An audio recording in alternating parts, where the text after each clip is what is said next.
I'm so excited that you are back for week 2.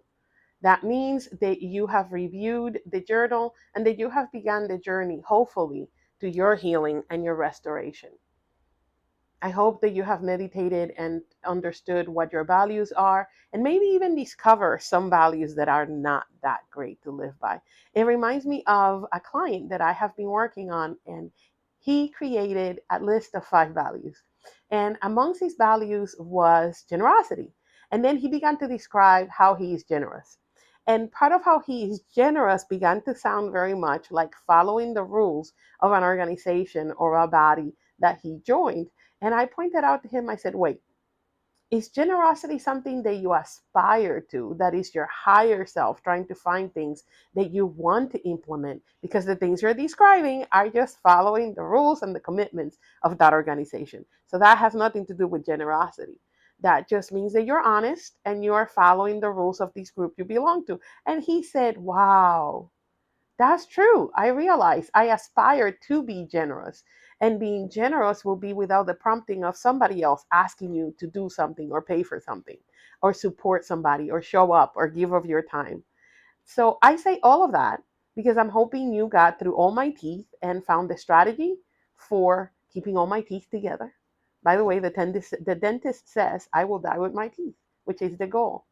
And you've also discovered, like my friend with the cake pops, which may be values that you have that are not serving you.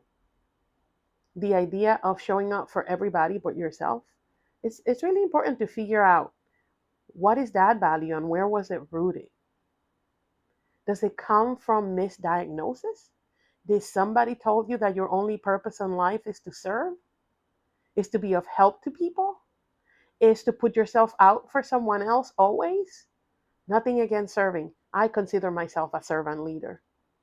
But I want you to think about, how is your time being divided?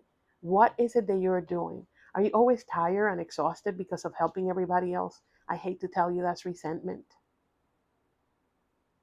But if you were misdiagnosed and made to believe that that's the only way you count, then it's time to stop. And that's what you will do this week. There's an awesome story. At least I think it's an awesome story. And it even has science to back it up. ADHD runs in my family. I have ADHD. I understood it later in life. I just thought I had a superpower to do multiple things at the same time. My son has ADHD, and my youngest, well, was diagnosed at school.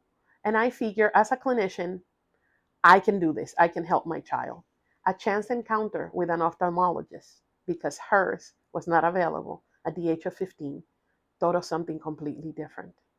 And that difference was that she didn't have ADHD. She couldn't pay attention because she had a disorder in her eyes. Some people have eyes that are crooked and you can see it. Hers were crooked on the inside, so you couldn't see it.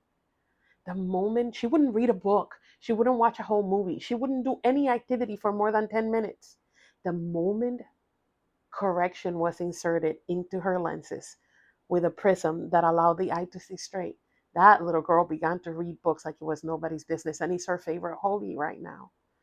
I often think, had we not gotten a new diagnosis with new information, I would have continued to raise my child in a way that taught her how to survive ADHD and how to make the best out of it. She only had an eye problem that was correctable. Can I tell you something? With years of that prism in place, today she no longer needs it. She still wears glasses because she's had it since she was 4, but she no longer needs a prism. What would be something that you need to put down because somebody told you, you are this, you are that, this is what our family is? It's time to discover what the new diagnosis is and move forward with your own story. Thank you for joining me in this journey.